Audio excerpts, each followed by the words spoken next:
Before we hear the low, still, small voice of the Lord, shall we close our eyes and seek the face of the Lord? Wherever we are, shall we bow down our heads and close our eyes and seek the face of the Lord for this morning meditation? Loving, gracious Heavenly Father, we thank you and worship you, Lord, for thy loving kindness and tender mercies. Yes, Lord, it is because of thy grace and because of thy compassions, which haven't failed even today, we are still alive. Thank you, Lord, for thy sovereign will. Thank you, Lord, for thy protection. Thank you, Lord, for thy high priestly ministry. Thank you for extending our lives on this world. And thank you, Lord, for thou hast kept us alive to see this last Lord's Day of this month. Lord, as we once again have gathered around thy table, Lord, we would like to see thee in a new way. Kindly give us a divine encounter which inspires us to worship thee in spirit and truth, so that our worship may be of life and it may touch thine heart.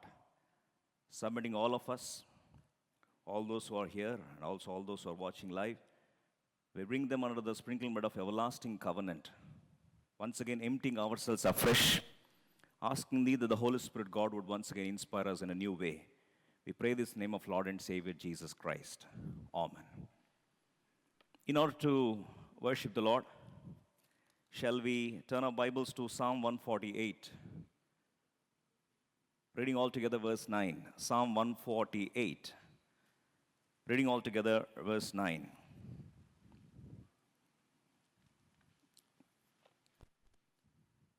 Psalm 148. Psalm 148. Reading all together verse 9 prayerfully. Or probably we'll read from verse 7, 8 and 9 together. 7, 8 and 9 together. Praise the Lord from the earth, ye dragons and all deeps, fire and hail, snow and vapor, stormy wind fulfilling his word, mountains and all hills, fruitful trees and all cedars. As we see, psalmist invokes different beings to worship the Lord. And one such being for our morning meditation today is the last word from verse 9. Mountains and all hills, fruitful trees and all cedars. As he invokes cedars to worship God, what importance does this cedar have in the realm of the Christendom? That's why we will turn to Psalm 104, verse 16. And shall we glean some thoughts about the significance and importance of a cedar tree and how it worships the Lord in a fivefold way. Turning our Bibles to Psalm 104, reading all together, verse 16. Psalm 104, verse 16. Psalm 104, verse 16, all of us together. The trees of the Lord are full of sap, the cedars of Lebanon, which he hath planted. If we ask this question to cedars of Lebanon, what makes you praise the Lord? As psalmist says that in Psalm 148, he invokes the cedars to worship God and praise him. What is the reason? Suppose we ask the question straight away to a cedar on Mount Lebanon. We ask it, what is making you worship the Lord? Why are you worshiping the Lord? What is the reason that you want to praise him? A cedar on Mount Lebanon would definitely show forth to us 5 important reasons why it is worshiping the Lord. That's why for our meditation today, the most important thing is, if let us go into the background of this cedar, where it grows. Bible says that it grows on Mount Lebanon. Psalm 104 verse 16, it says, the cedars of Lebanon, they grow on this so-called mountain range, the Lebanon range. Almost a span of 160 kilometers. This 160 kilometers of mountain range of Lebanon is so significant. If we see, there are 2 prominent features for this range or for this mountain. One such thing, as we all know, is penned by Jeremiah. Shall we turn to book of Jeremiah, chapter 18, verse 14. One of the significant features of this Mount Lebanon is that for almost majority of the year, it is covered with snow. Will a man leave the snow of Lebanon which cometh from the rock of the field? Or shall the cold flowing waters that come from another place be forsaken? Jeremiah reminds and says that this so-called Lebanon is almost filled with almost filled with snow for almost majority of the year. And when this is the problem, the plantation to grow is very difficult. Secondly, another problem is it's almost at the altitude of 7,000 feet above the sea level. These two conditions are very, very uncomfortable for any plantation to grow. But the significant feature of this so-called Mount Lebanon is that it is very difficult for human beings to go there and start irrigation or cultivation. Both of things are impossible. Cultivation is absolutely impossible. For that matter, human pervasion itself is a difficult task to go to Mount Lebanon. So therefore, absolutely it's a zero interference of any human beings.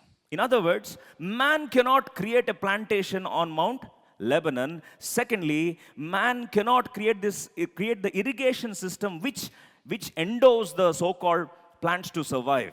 Basically, the truth is, Mount Lebanon talks about man's absolute zero role. In other words, man has no role at all. Absolutely zero participation as far as the cedar trees grow.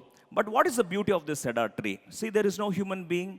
There is no intervention of any human being, but still in those places which are which go through extreme climatic conditions, what exactly is the beauty of this cedar and why it needs to worship the Lord?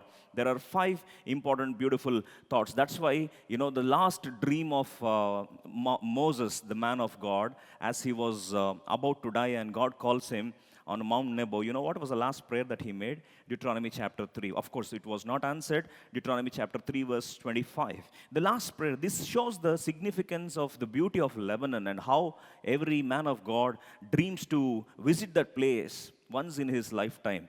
Deuteronomy 3:25 says, I pray thee, let me go over and see the good land that is beyond Jordan, that goodly mountain and Lebanon.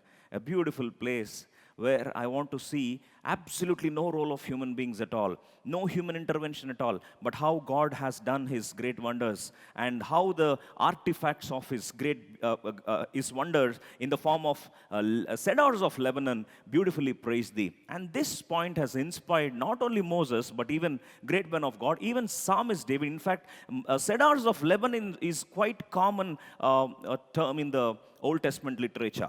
Now let's try to glean some thoughts. What is the beauty of this cedar which grows on Mount Lebanon? Firstly, turning our Bibles to Psalm 104, verse 16. Quickly, we'll see 5 thoughts for our meditation, and may the Holy Spirit God inspire us to worship Him in spirit and truth. Psalm 104, verse 16. All of us together, please. Shall we turn our Bibles to Psalm 104, verse 16? Prayerfully, shall we glean the first thought? 104, 16. The trees of the Lord are full of sap, the cedars of Lebanon which He hath planted. Point number 1, these cedars of Lebanon, they are planted by God alone. Absolutely no role of any human intervention. It's planted by God alone. Can you imagine who planted cedars on Lebanon? Who goes to that altitude? Who digs the soil there? Who sets the field ready? And who plants the so-called seeds of cedars? And who does this job of plantation? No human being can ever do that. The first reason cedar worships God is, see, no human being ever was the reason for my plantation. It is God who planted me here in this so-called place. Have you ever understood? We are planted by God and God alone. That's why the day we were born again, if you just imagine, if we identify ourselves with the cedar of Mount Lebanon, did you ever understand how we were born again? Such a mysterious way. In fact, in the Lord Jesus Christ, when He talks about the work of the Spirit of God, we don't know how Spirit of God flows from one place to another. As wind, we don't know where it leads to. Similarly is the work of the Holy Spirit God. We don't know when this seed of the gospel was sown in our heart, how that was planted, and how the heart, the so-called field was prepared by the plowing of the Holy Spirit God, and how it's all because He has done the job of planting His seed in us, and that's how we, as cedars of Mount Lebanon, we were planted by God. If you understand that we are planted by God, no human cultivation could ever create this so-called beauty of Mount Lebanon cedars. You just look at the slides as we see the beauty. It's totally covered with snow. Who might have gone there and then planted this cedars? Who would have taken pains to go there, plow the land, till the land, and then sow the seeds carefully in such a beautiful pattern? That's why cedar says, "It is no human being, it is my God. He hath planted me here." Therefore, let's worship the Lord. That's why the day we are born again. Not just that, even physically as well, geometrically as well, God has planted us in this place. And spiritually, He made us as His habitation. In fact, giving us the abundance of the Lord through His church, He planted us in the right place. In fact, in the right way of apostles' doctrine, where we get the abundance of the Word of God and where we enjoy His presence and grow. He is the one who has planted us. Yes, many of the people even dreamt of having an abundance of Word of God, but they don't have that access at all. Some of them, even when they cannot even imagine in the wildest of their dreams. And sometimes I just recently received a mail from one of, they don't want to mention the country, a very, very anti-gospel, a country which does not even encourage gospel at all.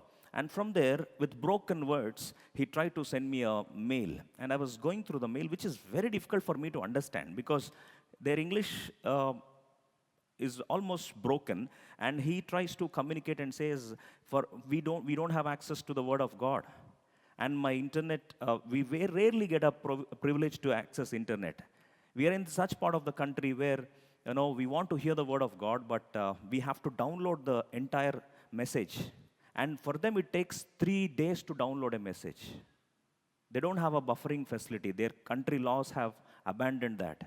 So they, with a very difficult task, they download it through some other method and then hear the Word of God. I felt how difficult it is. But we are so blessed that God has planted us in the place where we have abundance and access to the Word of God and the fellowship of the saints. And now, not just that, now we are, the way God has planted us in the house of God. That's why sometimes, you see the allegory, that's when, there was, as we know, the story of Balaam. Balaam was a prophet who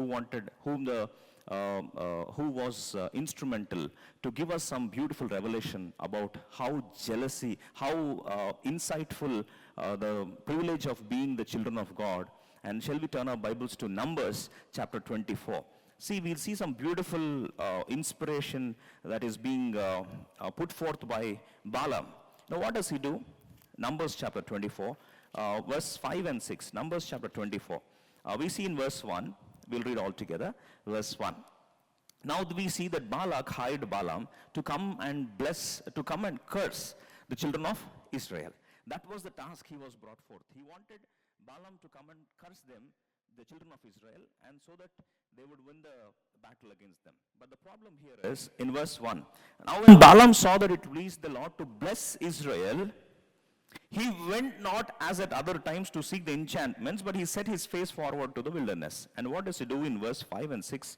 He looks at the children of Israel, something he's inspired, and he starts giving oracles, that inspiration of the Spirit of God. What does he talk about? Verse 5 and 6, all together please. How goodly are thy tents, O Jacob, and thy tabernacles, O Israel.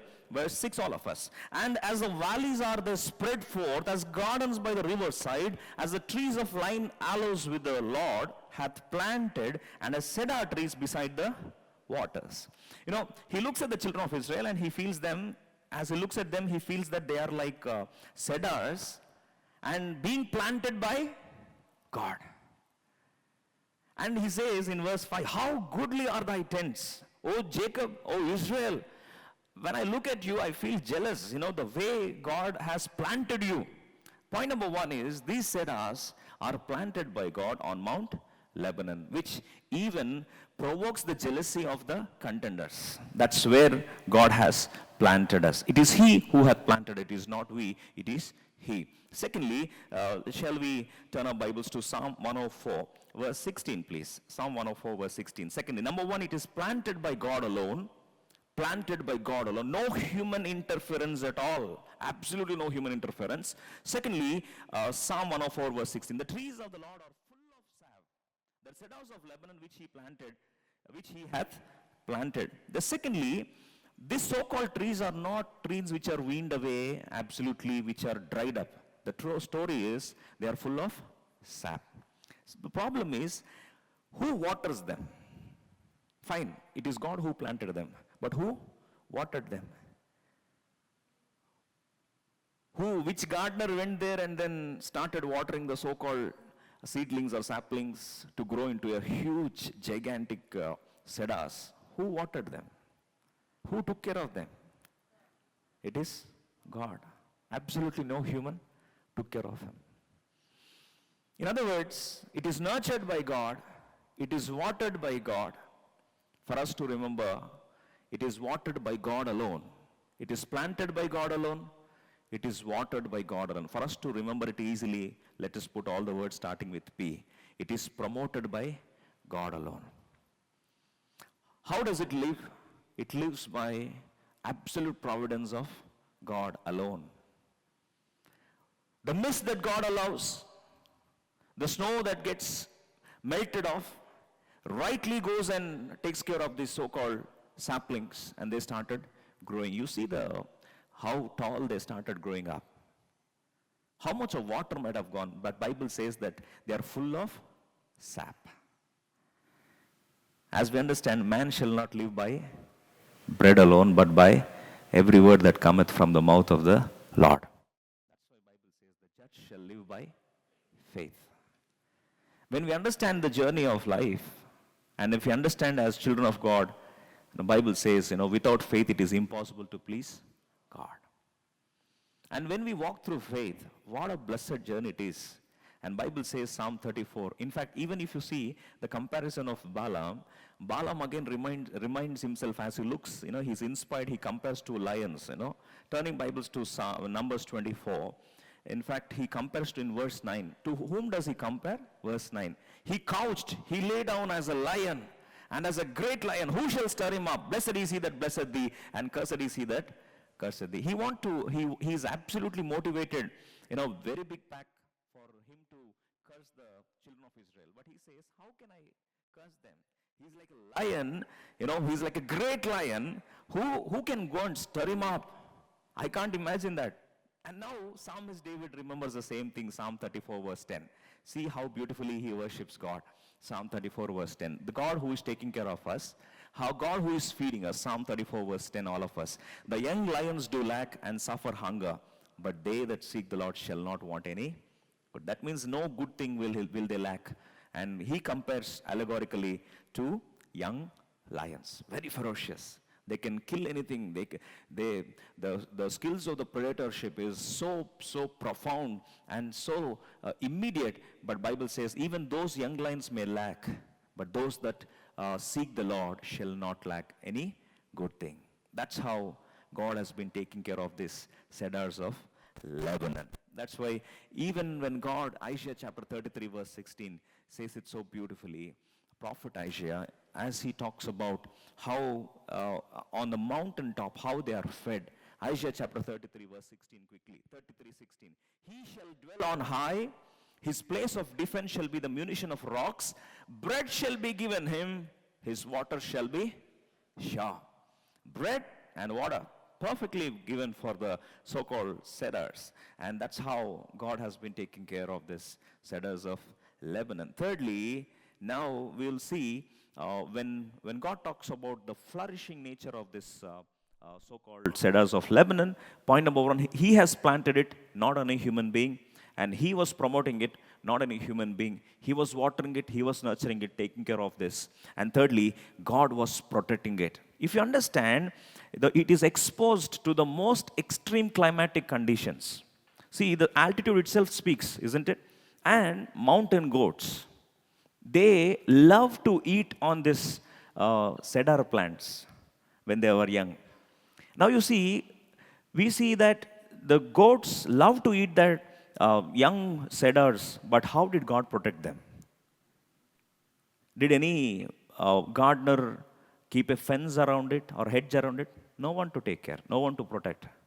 But God protected it. That's why the cedars say, yes, we are protected by God. Therefore, we want to worship God. Imagine when cedars can worship God for the protection that He has given. We, as the children of God, how we have been protected. The Bible says that He protected us as the apple of His eye. He that toucheth you, toucheth my apple of my eye. What a great protection God has been giving us. In fact, the entire month of January, He has protected us and brought us to the last Lord's Day. Should we not be grateful to worship God? Bible says the living and the living alone can worship Thee. And God has been protecting us. In fact, Psalm 127 verse 1 says, it is not the watchman who guards us, it is not the security, it is not the protection force, but Bible says, Psalm 127 verse 1. Quickly we'll read all together, Psalm 127 verse 1.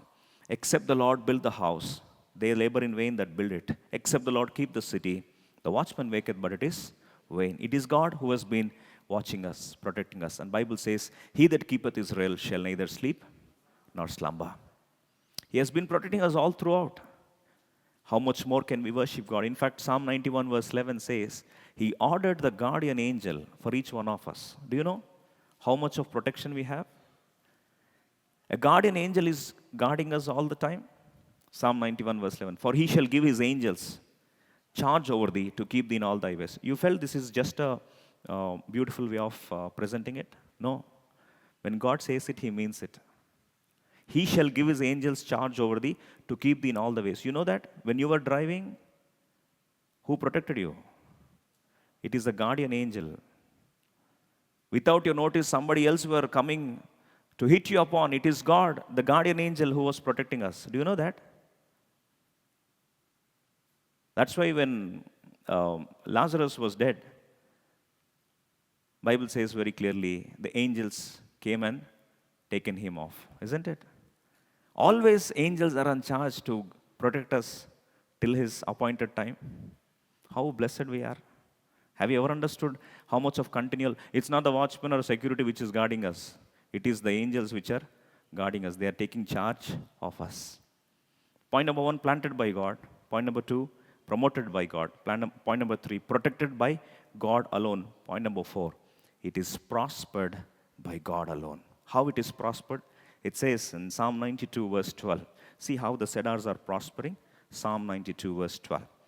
The righteous shall flourish like the palm tree. He shall grow like a cedar in Lebanon. See, he talks about prosperity and flourishing. When? When does he flourish? Bible talks about that does not flourish under positive conditions.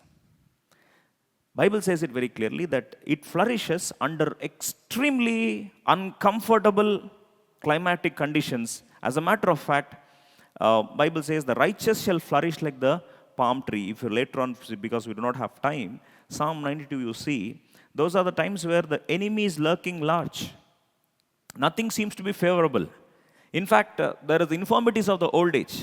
And that's when you see the climatic conditions, how in the most extreme temperatures, sometimes they are the areas which are prone for thunderbolts.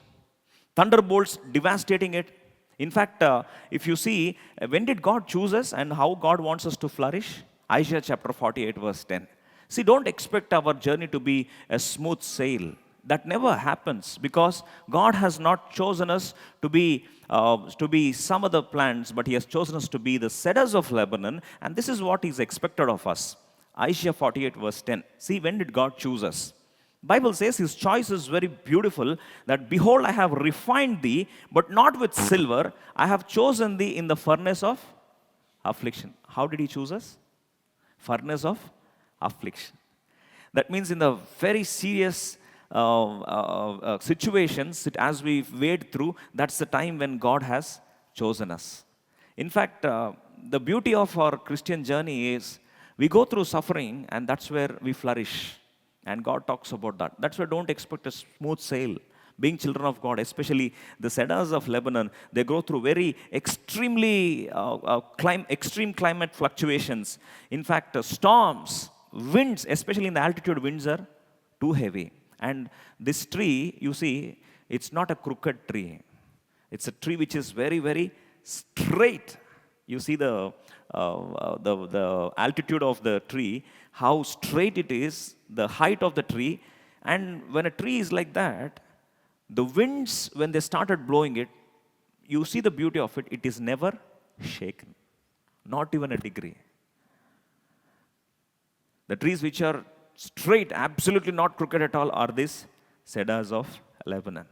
That's how Bible says, we are chosen in the furnace of affliction. And Psalm 92 verse 12, it says, we are planted by God and we flourish like that. We go through adversity, and adversity does not break us. Adversity does not shake us. In fact, we grow much as we go through the situations of adversity. Are you going through adverse situations in your life? The cedar tree reminds once again that those are the areas where we grow. We grow in the Lord.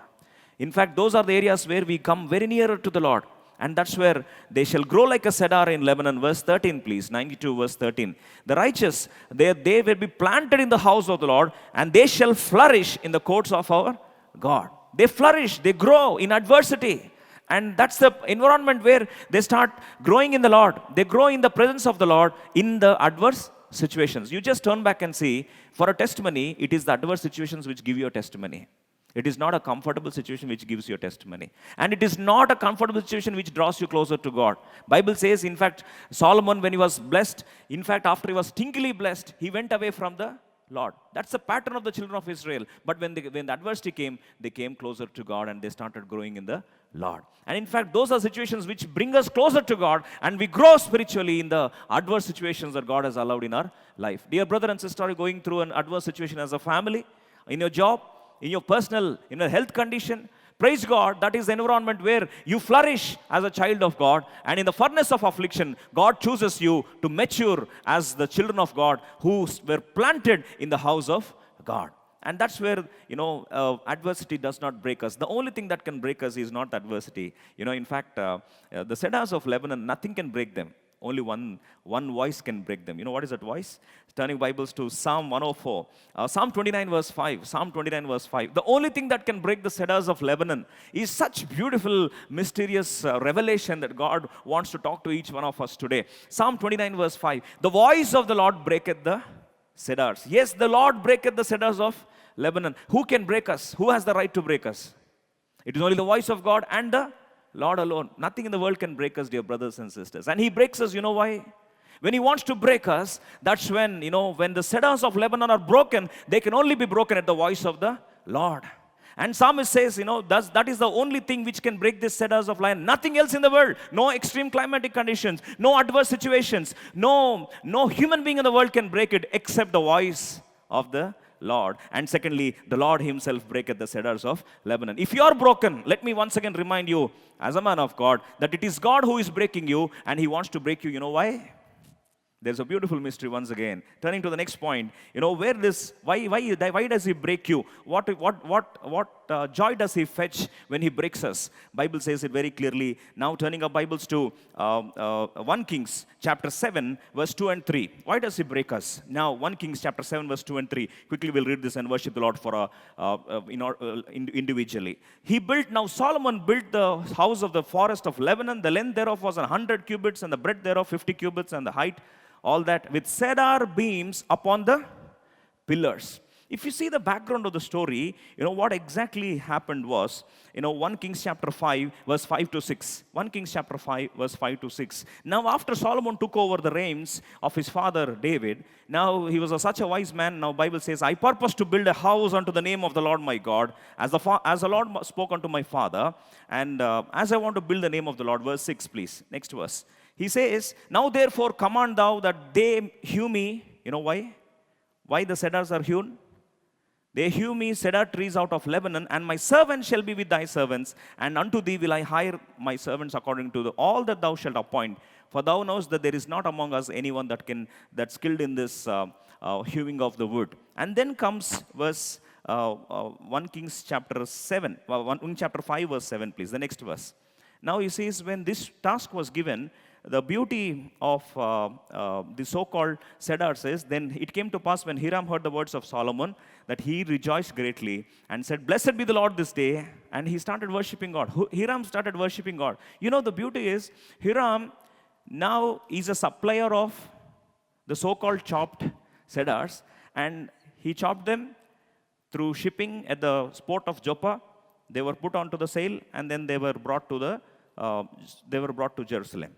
And in this process, then Solomon took this over, and he wanted this to be the products which are used for the construction of the house of God. That's why the first temple was built with the cedars. And even if you turn to Ezra chapter 3, verse 7, yes, the second temple also, the cedars were used. And the beauty of this entire thing, as we understand, is the so-called pillars, if you enter into the house of God, they became the place of worship. Number one, planted by God, promoted by God, protected by God, prospered by God. Lastly, it's a place of worship. And now they became the instruments for praising God. That's why Psalmist says, Psalm 148, verse 9. We'll read this and worship God. And that's why, as they were chopped, Psalm 148, verse 9, all the cedars, last verse, let them praise the Lord. They became the instruments of praising God. That's why, for continually, Psalm 23, verse 6, we know a familiar psalm, Psalm 23, verse 6. Surely goodness and mercy shall follow me all the days of my life, and I will dwell in the house of the Lord forever. The day we close our eyes, we will be dwelling in the house of the Lord forever and ever, and we will be worshiping God as cedars of Lebanon. Now, when a cedars of Lebanon is being invoked to worship God, if we identify our lives with them, we are far, far, far more endowed than the cedars of Lebanon. Can we not worship God? Shall we stand up and worship God for this fivefold inspiration? Planted by God alone, promoted and nurtured and watered by God alone, protected by God alone.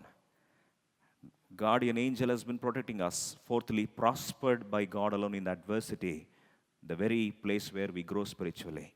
And lastly, the place of worship and the pillars of God and praises for God. This Lebanon, the cedars of Lebanon, they praised God. Maybe we worship God through a song collectively, and maybe offer our grateful thanks along with the lines of cedars of Lebanon and glorify God.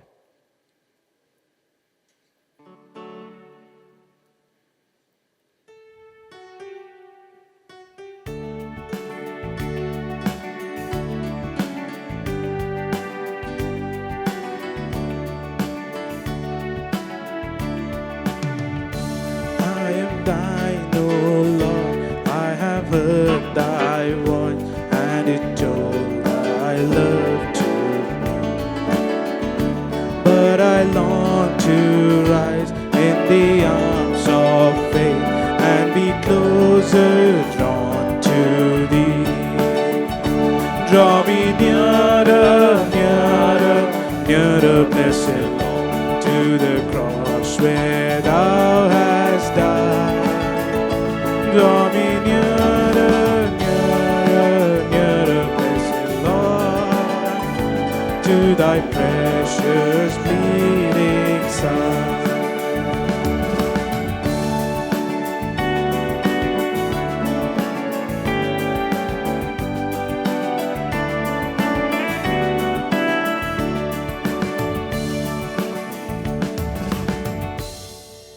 Please be seated. Shall we close our eyes for a moment and remember what the Lord has done in our lives, identifying ourselves with cedars of Lebanon.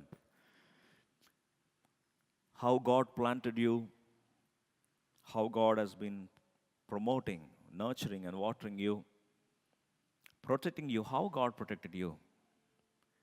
If it was not for the protection of the guardian angel given as a charge, you would not have been here today. How God has been prospering us in adversity, how He chose us in the furnace of affliction to go through, to weather the storms of life, to weather the extreme climatic conditions, both at home, at workspace, physically, sometimes psychologically also, weathering the storms of adversity. Those are the grounds where we grow. As palm tree and cedar tree flourishes in the house of the Lord, we grow spiritually in those moments of adversity. And lastly, how we became the pillars of God. We became His habitation, fitly framed for the Spirit of God to dwell amidst us. We became pillars of praise, praising Him all the time, identifying ourselves with trees of cedar growing on Mount Lebanon.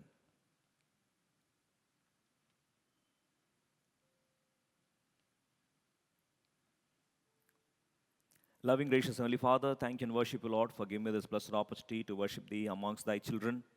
Thank you, Lord, for reminding once again Thy work and the lives of cedars of Lebanon.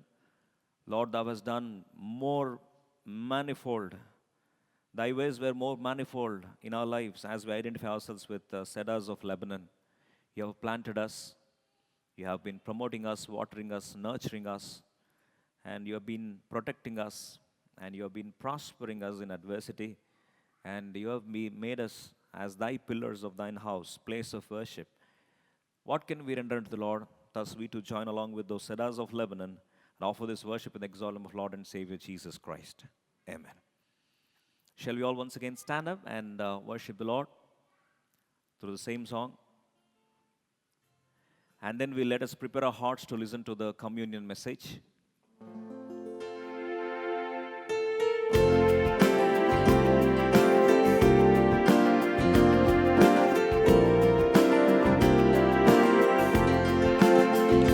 Consecrate me now to Thy service, Lord, by the fire of grace divine.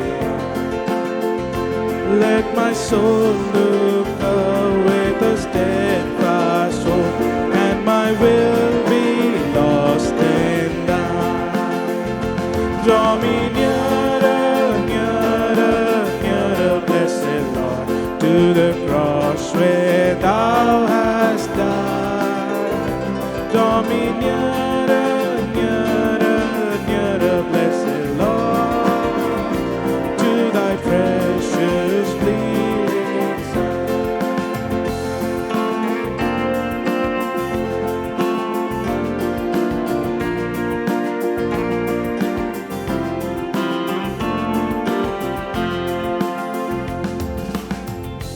Kindly please be seated. God has given a wonderful opportunity for us to meditate upon the insignificant character, often forgotten character in Judges, in the name of Shamgar. The last 2 weeks we have seen the beautiful principles of breakthrough. How God brings in breakthrough in our life. How it could be a life-transforming experience for us as individuals, as a family, and as well as a church. That was what we have seen the last 2 weeks. And today, as we have been meditating upon the life of Shamgar, one of the judge who ruled Israel, today we want to see, as the Holy Spirit God speaks to each one of us. Previously the title was Principles of Breakthrough. Now, Principles of Breakdown. Or in other words, breakdown in a common man's life. The previous title was Breakthrough in a Common Man's Life. Now the title is Breakdown in a Common Man's Life. Yes, breakthrough and breakdown simultaneously happen. Sometimes they happen one after another. Especially as children of God, when we go through a breakthrough, we always need to understand and be vigilant. If we are not vigilant, the next thing that happens is the breakdown. Probably we might say, how can this be possible? When there is a breakthrough, let the breakthrough only continue. But the problem is, when we identify ourselves with the life of Shamgar, when we are given the privilege for a breakthrough, to experience a breakthrough, also the Holy Spirit God made a beautiful mention. If not for the song of Deborah, it would have been totally buried. Turning our Bibles to Judges chapter 5, Reading all together, verse 6, 7, and 8, or probably just verse 6, please. Judges chapter 5, verse 6, a very, very profound, often neglected passage in the scriptures. We generally think that it's just a song. Deborah started singing, so how does it matter? So why should we bother about every chorus? But there is a beautiful mystery of a breakdown. How Satan targets, and how after a breakthrough, we generally go through a breakdown, and how this breakdown happens. Quickly turning our Bibles to Judges chapter 5, reading all together verse 6 prayerfully for our meditation today. In the days of Shamgar, all of us please, shall we read all together please? We don't need to open the Bibles, it's projected on the screen, so very easy to read it together. Judges chapter 5, verse 6. In the days of Shamgar, the son of Anath, in the days of Jael, the highways were unoccupied, and the travelers walked through byways. If you just imagine, if not for the song of this so-called lines being penned by Deborah, we would not have understood absolutely about any other information about Shamgar. These are the only two verses in the entire Bible which speaks about Shamgar. As we have seen 331 of Judges, which talks about the breakthrough, this is the verse which talks about the breakdown. The problem is, in fact, he was absolutely used mightily for the glory of God. In fact, he was used as a monumental instrument in the hands of the Lord to win victory over the so-called Philistines. But the problem here is, although there was victory against the Philistines, although he was a mighty force against the Philistines, the problem here is there was another king by name Jabin. Jabin was a Canaanite king. And God says very clearly in Judges chapter 3, verse 1, these are the nations which the Lord left to prove Israel by them, even as many of Israel as had not known all the wars of Canaan. And later on we see that who are the ones which are allowed. In fact, in verse 3, 5 lords of the Philistines and all the Canaanites. God allowed this so-called enemy nations to be still there because God wanted to prove the children of Israel. God wanted them to be the warriors. Therefore, He has already purposed to let the Canaanites remain, and Jabin was the king of Canaan. In fact, when Jabin was such a powerful king, he had 900 iron chariots. Can understand how ruthless he was.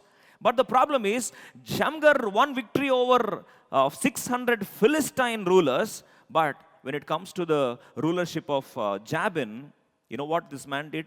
This cruel king, he didn't destroy the entire children of Israel absolutely, but he targeted two areas. What are the two areas? Point number 1, Judges chapter 5, verse 6. In the days of Shamgar, the son of Anath, in the days of Jael, the highways were unoccupied. You know, the first thing, principal target of Jabin was, he let the Israelites do whatever they wanted. He had absolutely no problem. But his problem was, he didn't want them to occupy the highways. In other words, those highways, he purposefully restricted the children of Israel so that they would not travel through the highways. Therefore, they had to go through the byways. When the highway is blocked, they didn't want to fight against Jabin as he occupied the entire highways. And these children of Israel started compromising in such a way that they started taking the byways, and they were just lost in the way, not able to come to the highway and the destined place. They were trying to compromise their life by going through the byways. What does this talk about in our spiritual journey? Satan, the principal area of targeting us after a breakthrough is, Satan does not want us to occupy the highways. What are the highways? Highway is the perfect will of God which God has planned in your life. Highways are the areas which God's plan A, or God's the best plan, God's perfect plan for your life. But Jabin didn't destroy the children of Israel. He didn't kill them. But what he did was, he occupied the highways, thereby desisting the children of Israel not to occupy the highways. He made them compromise in their life, and they were actually living a compromised life by taking the subways and byways, and they were lost. If you understand the life of children of Israel, right as they were delivered from Egypt, the journey to reach Canaan was only 11 days' journey. what does it talk about? The problem is, instead of 11 days, how many years did they take? 40 years of wandering. You know why lives are lost? Why our potential is absolutely destroyed? Satan does not kill us. It doesn't get anything if it kills us. Satan's principal target is to make us compromise from the perfect will of God. That's enough. In fact, Lord Jesus Christ, perfect will of God, if you see his entire life, he even went to the state of forfeiting his relationship with his mother and father. He said, who are my mother? Who is my brother? Or they are the ones who do the will of God. Perfect will of God is what is the main thing that we always have to focus in our life. Bible says it very, very, very unequivocally. You can compromise anywhere, not in the will of God. Whatever may be it, whether be it your career, whether may be your personal life, or whether may be your family life, whether may be your education or children's education, whatever it is, don't compromise for anything less than the perfect will of God. If you do that, take it for granted. You will be wandering unnecessarily in the places which are not meant for us. This is where we always have this, question at our loggerheads. In fact, we always have this question. When God has a sovereign will of God, when he is the one who decides things, maybe even compromising perfect will also is decided by God. This is where we have this myth, which always we say, that's okay, let whatever God wants, let him do that. But the problem is, God gives you two options. First is, doing the perfect will of God comes with a sacrifice, and compromising the perfect will of God, then you end up into a permissive will. Perfect will and permissive will are not the same. That is, plan 1 and plan 2 are not the same. God's best and God's second best is not the same. But God gives you a free will. It's you who can decide. Can that happen? Can that happen? Let me show you how seriously things can happen. That's why the great man of God by the name D.L. Moody, as we all know, he shook 2 continents for the glory of God. You know what he said? The main thing in the life of a Christian is to keep the main thing as the main thing. I repeat those lines. The main thing in the life of a Christian is to keep the main thing as the main thing. In life, whatever you do, if you are not confined to the perfect will of God, and if you compromise from the highway to take a byway or to take a subway, probably you may think that the destiny would be shorter, or probably I will reach the destiny even faster than the highway. But the truth is, you will never reach the destiny. Once you digressed, the children of Israel, that's why, as you all know, the story of Pilgrim Progress. How many of you read the Pilgrim Progress? Probably you will immediately relate to that, how beautifully. In fact, the pilgrim began his journey, Christian journey, from the city of destruction into the celestial city. As he begins his journey, suddenly there comes a steep hill difficulty, the difficulty so-called hill of difficulty. And as he comes to that point, there are 2 more friends of his. One is hypocrisy, another is formalism. Hypocrisy is, hypocrisy, they are never genuine. Secondly, it is a formalism of the religion, formalism of the tradition, formalism of the doctrine, formalism of culture. He talks about only formalities. And these 2 friends, along with the Christian, they started going through this decision of taking the steep of difficulty. And these 2 people say, hypocrisy and formalism say, we can't take this. So they compromise. And later we know the story that they were destroyed. This man taken up the steep hill, and as he was going through the hill of difficulty, then later on we see there comes Mr. Hopeful. Probably to make the story short, there comes suddenly giant despair who keeps on throwing the arrows of despair, depression, and hopelessness. And that's when, at that moment, they were about to enter into the doubting castle. This is always a Christian journey. When we go through the steep difficulty, even if it is God's will, we know that it is God's will. When we go through the steep difficulty, many times Satan targets us, in fact, throws the arrows of despair in us, in fact, leads us sometimes into the doubting castle where our faith crumbles. But ultimately, the Christian takes the journey towards the celestial city only through the perfect will of God. The point here, what I want to once again mention here is, never compromise for anything which is less than the perfect will of God. Romans chapter 12, verse 1 and 2. Romans chapter 12, verse 1 and 2. Quickly we'll read and then we'll proceed further. Romans chapter 12, verse 2. See, what exactly are the lines that Holy Spirit God reminds us? In fact, and be not conformed to this world, but be transformed by the renewing of your mind, that you may prove what is good and acceptable and perfect will of God. That's why Psalm 143 verse 10, if you see the greatest desire of David as he prays, what does he pray? Psalm 143 verse 10, quickly please. Teach me to do thy will. This should be our prayer every day. Lord, teach me to do thy will, for thou art my God. Thy spirit is good. Lead me into the land of uprightness. I want to be in the highway of thy perfect will, not compromising anything less than that. Lord, teach me. I am poor in this. I want to learn from thee. Let thy spirit lead me, Lord. Please, you be my guide. I want you to lead me perfectly in the land of uprightness, to the land of uprightness. And I want you to be my guide. I want you to be my teacher. I want the Holy Spirit God to guide me. How blessed it could be as we place ourselves unto the feet of the Lord and ask Him to lead us. In fact, what is the biggest mission of the Lord Jesus Christ as the prophetically, in fact, in Isaiah chapter 40 verse 3, what is the biggest mission of Lord Jesus Christ in His first coming?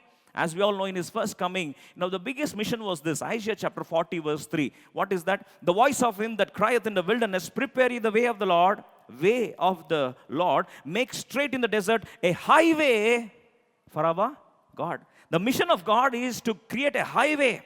In fact, Jesus Christ Himself says, I am the way, the truth, and the life. The way. Yes, when you take that way, that is the perfect will of God, and that way will take you to the destiny. Absolutely no compromise at all. But you see, prophetically, when in the messianic fulfillment of His kingdom, in Isaiah chapter 35, verse 8 to 10, you see the beautiful experience of going through the kingdom of God in the perfect will of God. There are three things prophetically mentioned. And why can't we enjoy that right now? Why can't we enjoy that? That's why let me show forth some important scriptural profound truths and maybe glean some thoughts as the Holy Spirit God speaks to each one of us. Isaiah chapter 35, verse 8, and an highway shall be there, and a way, it shall be called the way of holiness, and the unclean shall not pass over it, but it shall be for those, the wayfaring men, though fools, shall not enter therein. They cannot go through that. And this is the way that the way set by the Lord Jesus Christ, the way of holiness. And what is our holiness? What is our righteousness? 1 Corinthians chapter 1, we saw the last before week. Jesus Christ is our righteousness. He is our holiness. When we have this imputed righteousness of the Lord and standing on the victory ground of the Lord Jesus Christ on His holiness, and we embark upon this highway through Christ who is the way, that's when the second experience comes in Isaiah chapter 35 verse 9 and 10. The second experience is, no lion shall be there, nor any ravenous beast shall go up therein. It shall not be found therein, but the redeemed shall walk there. In other words, the prophetic meaning of that is, it's a place of safety. The place with the Lord Jesus Christ, the way of holiness, is the place of safety. And thirdly, Isaiah chapter 35 verse 10, the next verse. And the ransomed of the Lord shall return, and some come to Zion with songs, and their everlasting joy upon their heads. They shall obtain joy and gladness, and sorrow and sighing shall flee away. And thirdly, it is the way of joy. Don't we seek these three things in our life? Way of safety, way of the Lord, and the way of holiness, way of safety, and way of joy. This is exactly being fulfilled as we embark upon the journey and not compromising the perfect will of God. We experience these threefold spiritual blessings. And this exactly is the place Jabin targeted the children of Israel, and they compromised from the highways, and they were lost. And secondly, what area was that's why, anything that is less than the perfect will of God, you may continue. It could be your career, it could be your future, it could be your marital life, it could be whatever it is. But once compromised from the perfect will, the destiny is no longer the same. I know of an incident that happened. God called a sister for God's service. This really happened. And at the age of 18 or so, I think by now she's passed away. This happened way back. I happened to hear when another servant of God was telling about this testimony, which he witnessed it, and we happened to hear it. She was 18 years of age. I don't remember the story exactly. The details, I'm not sure about the exact details. But this is how it happened. At 18 years of age, after she was graduated from her, I think as she was in her first year of her degree or so, God called her to be the servant of, called her to minister unto him. God called her to be the handmaiden of the Lord, for which she was not ready, and she was buying time. Almost 19, 20 years, she came to the age of 20, and that's when the family absolutely stopped her and changed her plan, changed her routine, said, "You're not going to be the handmaiden of the Lord. Absolutely, that is not what we expect from you." And she was hard pressed. They knew pretty much that it is the Spirit of the Lord who was guiding her, and it's the perfect will of God. But don't know what happened. She didn't want to obey to that. At the age of 21, they wanted her to marry. And they were about to get her married. Let me tell you what exactly happened. As they were about to get her married, I think it was 15 days before the marriage or what. I don't exactly know that. She suddenly started suffering from a very severe attack of the evil spirit. So much so that she used to throw her garments off, become naked, shout at the top of her voice, and no psychiatric medication could heal her. The marriage was cancelled, and almost her story for another 3 years continued the same way. And after 3 years, probably at the age of 24 or so, she suddenly died in a mysterious condition. They didn't know what exactly happened, and her story was closed at the age of 24. And what actually bothered me when I heard this story was two questions came to my mind. One is, if at all she rebelled against God's will, she lived for the age of 24. So probably if she had surrendered at the age of 18, she would have at least had 6 years of serving the Lord. That could be the plan one. Is her appointed life only till 24? That was one of the questions. Can death be uncertain? Bible says yes, death is uncertain, but death is appointed. Our life is already appointed. Probably the 6 years she would have used for the glory of God. She would have been a mighty servant of the Lord, but she could not use that. Plan B, she compromised it, but she lived that 6 years. But that 6 years was not the highway which God planned for her. And the destiny was not the same thing, isn't it? The life that God expected her to enjoy was the highway, but she compromised, and then that 6 years followed was a life of despair, misery, bad example. In other words, it was almost a tragedy. And she died at the age of 24. Why I'm telling this is, as a child of God, what exactly bothers each one of us these days is, we take God's will for granted and compromise, and later on, we start blaming God. You don't go the highway, your destiny is different. Why do you blame God? It is your foolishness that you have not done God's will. Later, don't blame God. Why do you blame God? God gave you a free will, isn't it? He never forces you and I. He gave you a free will, He gave you a choice. He never forces you. When you compromise for plan A, you'll go end up in the plan B, then later on, don't blame God. This is the biggest breakdown that Satan is targeting these days. Secondly, quickly I want to show this, and I'm going to close this topic for this day. And once and for all, we want to wind up this topic on Shamgar. Judges chapter 5, verse 8. Secondly, this is the area which Satan wants to target these days, especially for a breakdown. Satan does not compromise unless and until you compromise on the highway of highways. All the highways of Israel were compromised. Secondly, Judges chapter 5, verse 8, all of us. They chose new gods, then was war in the gates. Was there a shield or spear seen among 40,000 in Israel? See, there were 40,000 of mighty people, but none of them had any weapons to combat it. What was the problem? Verse 7 to 8, please. 7 to 8. Judges chapter 5, verse 7 to 8. We'll read all together. Just verse 7, please. For the inhabitants of the villages ceased They ceased in Israel until I, Deborah, arose, that I arose as a mother in Israel. All the inhabitants of Israel ceased. In other words, the inhabitants of Israel ceased. In other words, the meaning is all the homes were deserted. That means Satan targeted the houses. In our language, Satan targeted the families. Made such miserable experience that people didn't want to live in their houses.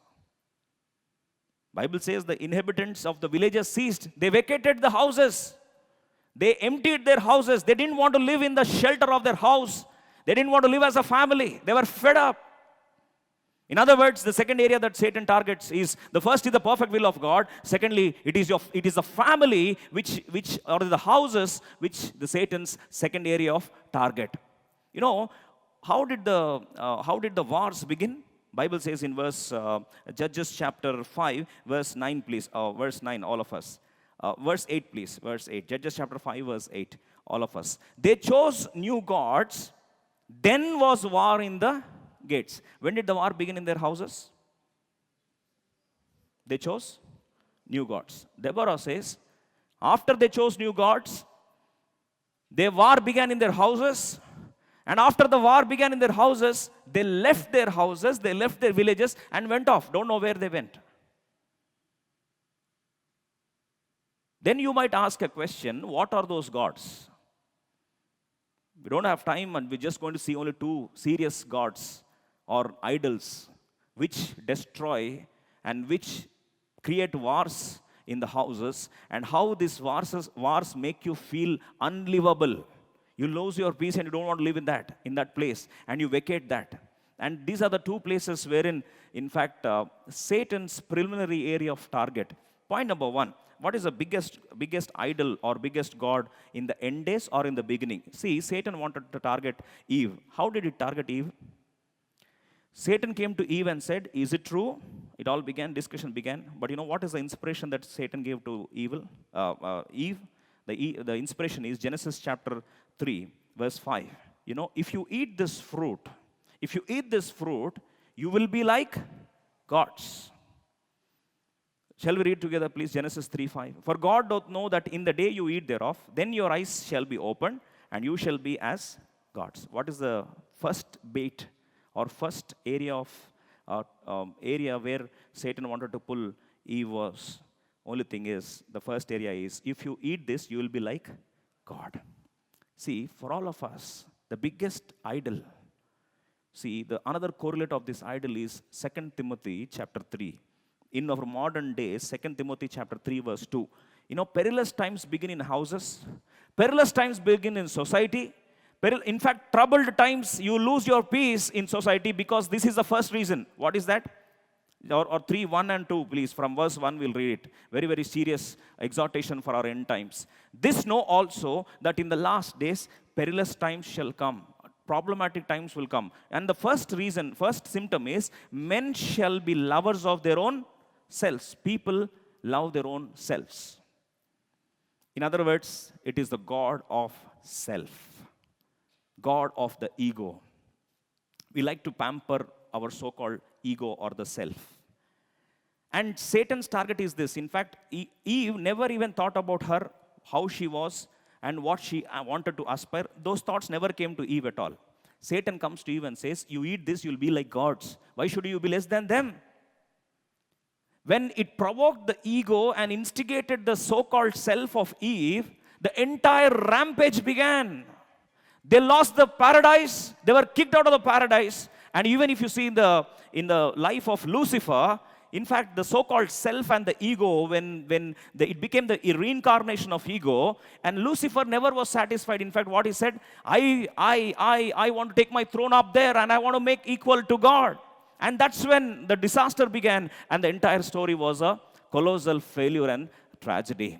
My dear brothers and sisters, you know, the end days, we lose peace and we lose the kingdom of God. You know, where is the kingdom of God? It's a debatable question, right? We wait for the kingdom of God. We wait for one fine day we begin the kingdom of God. If you start living like that, we are living in a myth. Luke's Gospel chapter 17. Luke's Gospel chapter 17 verse 21. Where is the kingdom of God? You pray, Lord, I want to come to heaven. I want to go to heaven.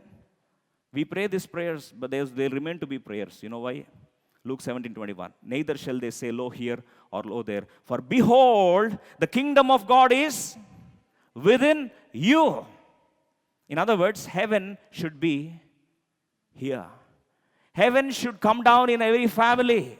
Heaven should come down in our hearts. Heaven should come down a place where we are. You can't wait for heaven. You can't wait for kingdom of God to come one day. That never happens. Bible says, God says, kingdom of God is within you.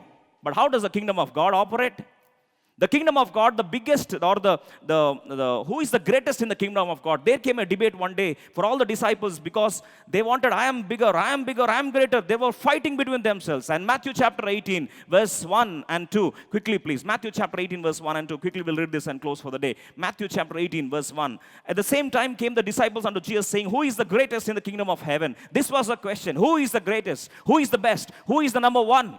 And then comes in verse 4. You know what does God say? Before entering into the kingdom of God, in fact, Bible says it very, very clearly. You know what is that? Whosoever therefore shall humble himself as this little child, the same is the greatest in the kingdom of heaven. In other words, if you want heaven to be here, if you want to be the greatest in the kingdom of God, the first qualification is humble yourself as a child. That's why you become a Mahatma when you let your ego be killed. In fact, as a child of God, the first thing that God calls you is, let a man deny himself, take up his cross, and then follow me. As a child of God, if you don't want to deny the self, if you don't want to let the ego be destroyed, let me tell you, you can never experience kingdom of God in your life. That will never happen. The principles of God and the principles of the world, or the principles of the kingdom of God and the principles of the world, can never go hand in hand. World tells pamper yourself. World tells let yourself be satisfied. World tells you pamper your egos. In fact, world says your ego is your identity. Your self is your identity. This is what world tells. But God tells that is the place where you destroy your peace. That's the place where you destroy your happiness. That's the place where you go out of the kingdom of God. And that's exactly happened in the life of Eve. And this what is the principal target of Satan these days. And how tragic it is. We are supposed to enjoy the kingdom of God, and because of egos we go, because of self-satisfaction we go, because of pampering our pride. Bible says very clearly, pride goes before fall. And haughtiness goes before destruction. Why families are destroyed? Why families are, in fact, targeted these days? It is because of an ego. It is because of self. It is because I should win. But when you want to enjoy the kingdom of God at its apex, the only solution is let a man deny himself. Otherwise, you can never enjoy rest. As a matter of fact, why you lost your peace? Today you are peaceless. There is no peace at all. In fact, Bible says, come unto me, all ye that labor and are heavy laden. I will give you rest. But how does the rest come? Matthew chapter 11, verse 29. Come and learn of me. You know, learn of me. What is supposed to be learned? Matthew chapter 11, verse 29. Take my yoke upon you and learn of me. The yoke talks about meekness, and I am lowly in heart, and you shall find rest unto your souls. Dear brother and sister, have you lost your peace? Are you restless today morning? You have come here with burden. Yes, there is no peace in your family. This is the word of God once again, solemnly exhorting you and encouraging you. You cannot compromise your rest. You cannot compromise your peace just because you want to pamper your ego. What does it profit for us if we live a life pampering ourselves, but we lost our happiness, we lost our joy, we lost our peace? How long should we suffer like that? As the Lord is speaking to each one of us, why can't we mend our ways today? And let our houses be once again built upon the rock, the solid foundation of Christ. And second God, the demigod that we make is discontentment. 1 Timothy chapter 6 verse 10. You know what did the people, the families pierce themselves, they killed themselves, they lost their peace. What happened in their families? Paul writes to Timothy and says, for the love of money is the root of all evil, which while some committed after, they have erred from the faith, pierced themselves through with many sorrows. What a pity. They brought sorrows in their life because the second God was the God of discontentment or love for money. Yes, today we say we need money. I don't deny that. But that cannot be your motivation. That cannot be your motivation for your things that you do. Bible says it very seriously. They chose new gods and they began wars. And there was no one out of 40,000 people to combat it. What a pity it is. No spear, no shield to combat it. And the absolutely story became so serious. Judges chapter 5. We'll come and read this verse and close for the day. Judges chapter 5. Verse 7, inhabitants of the village ceased, they ceased in Israel until that I, Deborah, rose. I rose as a mother in Israel. They chose new gods. Then was war in the gates. Was there a shield or a spear seen among 40,000 in Israel? There were 40,000 men. Nobody could ever handle that. Not even a single person to come back and say that highways are meant for us. Nobody came and commented. Nobody came and fought. And nobody came forward and said, our houses have to be built. You cannot vacate us. We cannot leave our villages, our houses and go away. There was no one to fight back. All 40,000 men were literally sitting. And that's when God started bringing about a woman in the form of Deborah. And Deborah was able to put some backbone in the life of Barak. And now this Deborah, when God didn't found a man, God could find a weakling, a woman, to combat and build these houses. Again, build those highways back for the glory of God. And today, with Deborah, there came a turning point. Why can't it be a turning point? The same thing may happen today and may happen right now in our families and as well as in our churches and as well as in our places of work. Shall we close our eyes and shall we take part in the Lord's table? Why can't Deborahs come back again?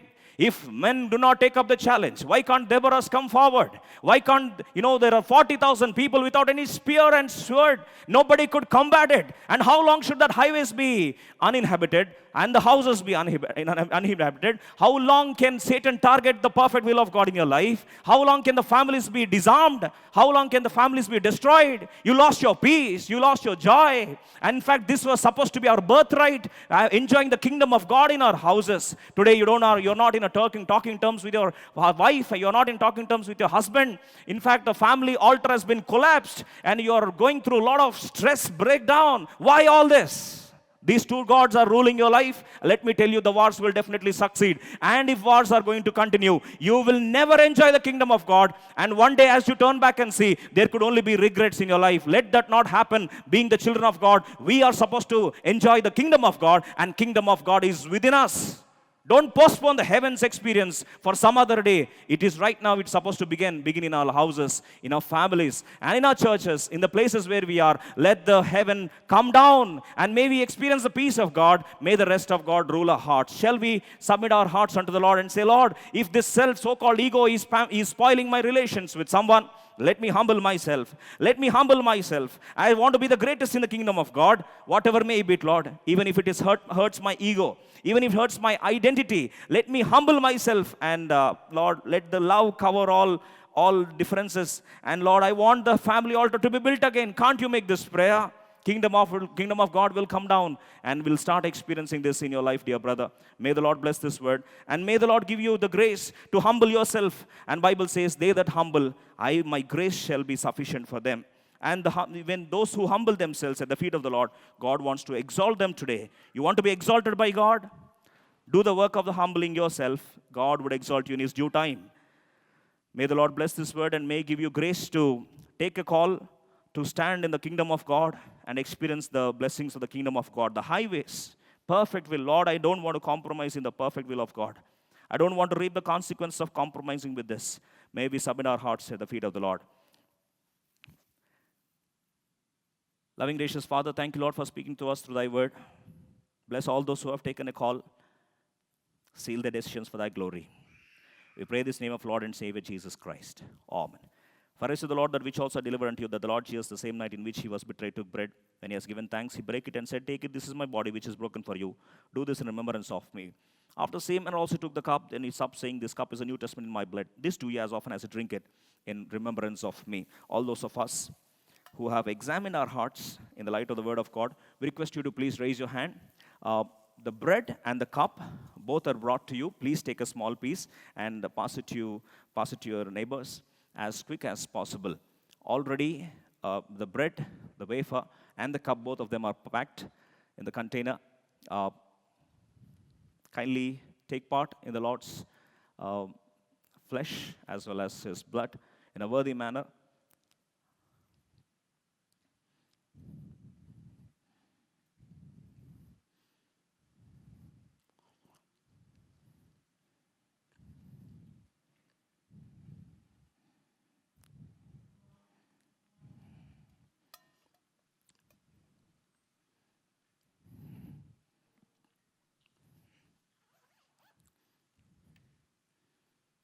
If mistakenly if you haven't received the bread and the cup, would I request you to please raise your hand high enough to be seen?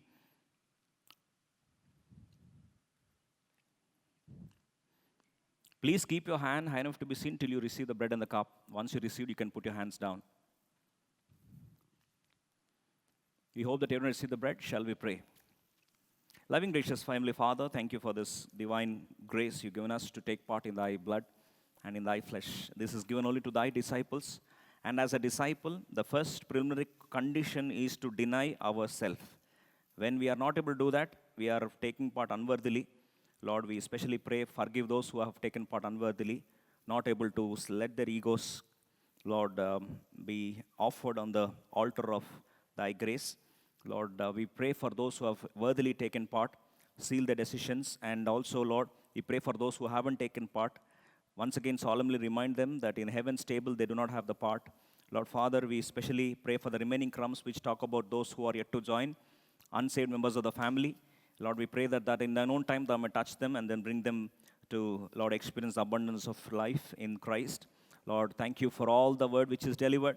Thank you for the ministry which is done through the Life Temple. Thank you, Lord, for January 26 youth retreat. Thank you, Lord, for the open heavens experience. Thank you, Lord, for hundreds of decisions which, Lord, the Holy Spirit God inspired. Our hearts are filled with gratitude as we offer our thanks, Lord, for thy wonderful, mysterious work of the Holy Spirit God. And we pray for every member of the family represented here. We pray, Lord, that Satan may never target the highways nor the houses. These two things we especially submitted thy grace, asking thee that thou would protect that every member of the family represented here, every family, Lord, they may perfectly follow the perfect will of God in their lives. And secondly, Lord, the family altar may not be destroyed by Satan. We once again bind the powers of darkness, asking thee thy grace to be showered upon, so that, Lord, the kingdom of heaven, the kingdom of God may be experienced in the lives of every one of us who is present here, and also every member of the family. Every family may experience the kingdom of God, and the abundance of life may pass through. As we pray this in the name of Lord and Savior Jesus Christ. Amen. Kindly please be seated as we have very important announcements.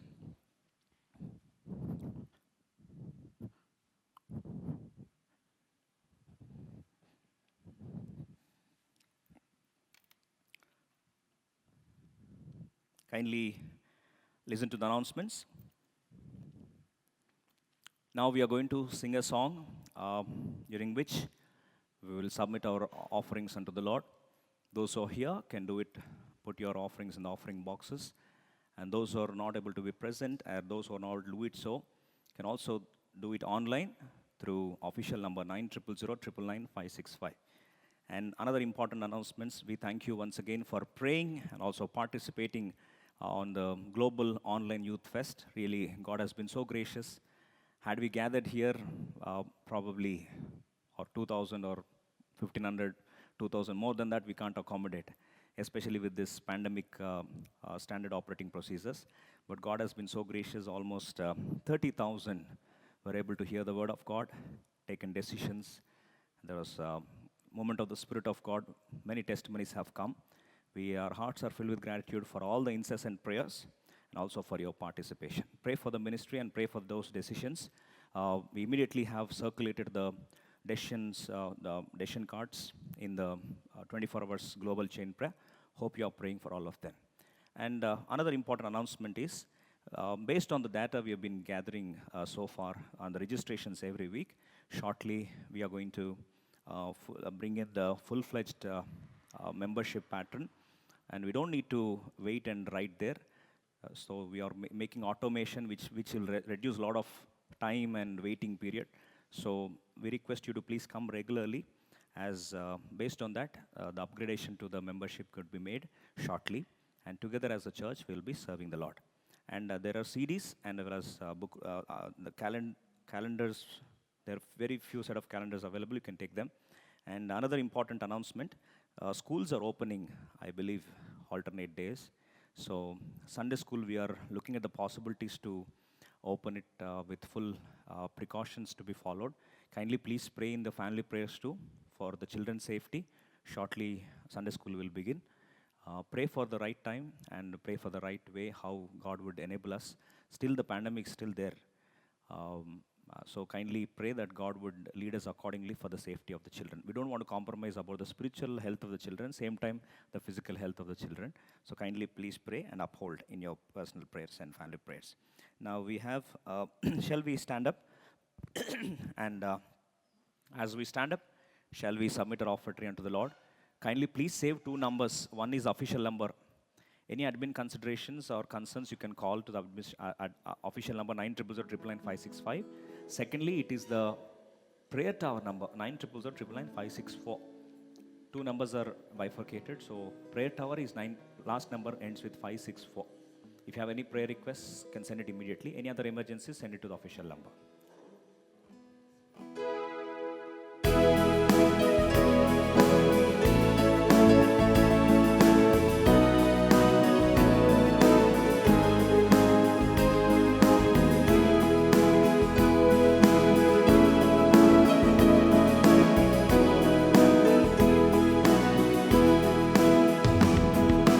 All to Jesus I surrender, all to Him I freely give. I will ever love and trust Him in His presence daily live. I surrender all, I surrender all to Thee, my blessed Savior. I surrender all. I surrender all. I surrender all to Thee, my blessed Savior. I surrender all. Final prayer and benediction. Loving gracious Heavenly Father, thank you, Lord, for thy blessed privilege given unto us on this last Lord's Day of this month. You have protected us. Thank you, Lord, for reminding us about the cedars of Lebanon. Yes, Lord, you have done greater work than that in our lives. Our hearts are filled with gratitude and adoration. Lord, thank you for once again reminding us the breakdown of a common man, both highways and houses, how Satan targets these two areas. Father, we pray that thy peace, thy rest, thy strong assurance may absolutely, Lord, cover us and lead us so that we may experience the kingdom of God amidst us. We pray for every member of the family represented here. We pray for everyone who is gathered here right now, everyone who is standing and once again beseeching to Lord, to let the Spirit of the Lord take charge of their lives, and the real peace and joy and rest may abundantly flow in all their lives. Father, as the dear ones are going back home, bless them and send them with thy blessings, and keep us in the center of thy will. Help us not to compromise from the perfect will of God. Submitting all of us together as a Life Temple family, both our Lord, our E-family as well, unto thy throne of grace. We pray this in the name of Lord and Savior Jesus Christ. Amen. May the love of Heavenly Father, the grace of Lord Jesus Christ, the constant commune of the Holy Spirit God, may be with each one of us now and forevermore. Amen. Praise the Lord. Thank you for joining us.